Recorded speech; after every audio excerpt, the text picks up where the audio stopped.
Investimet e zyrtarëve të lartë socialist në ndërtimin e resorteve dhe hoteleve luksoze në Bregdetin e Jugut po bëhen gjithnjë më të zakonshme, duke ngritur dyshime për përdorimin e favoreve shtetërore në këtë sektor fitimprurës.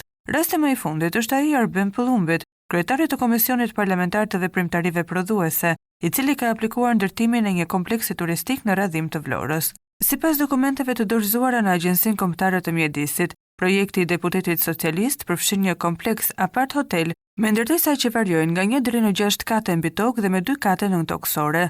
Ky investim është bërë në emër të kompanisë ABA, e cila zotërohet 100% nga vetë Pëllumbi dhe administrohet nga vëllai i tij Erlind Pëllumbi.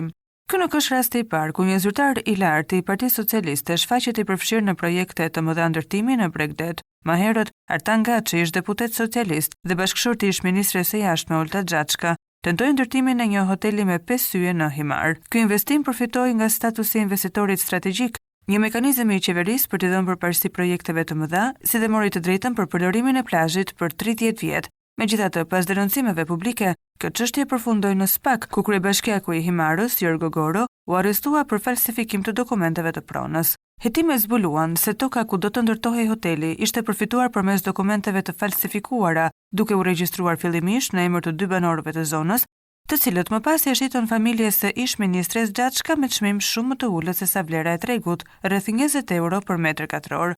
Gjykata e posaçme vendosi përfundimisht konfiskimin e kësaj prone nga shteti, ndërsa Goro u dënua me 2 vite burg. Interesant është fakti që lidhjet mes Pëllumbit dhe Xhaçkës nuk kufizohen vetëm te biznesi i resorteve. Ish-ministria është mbesa e deputetit Pëllumbi, duke krijuar kështu një rrjet të fuqishëm familjar dhe politik brenda Partisë Socialiste, i cili duket se ka siguruar akses të privilegjuar në investimet në Bregdet. Ky fenomen ka krijuar shqetësim mbi mënyrën se si qeveria ka orientuar politikat e saj zhvillimore në turizëm.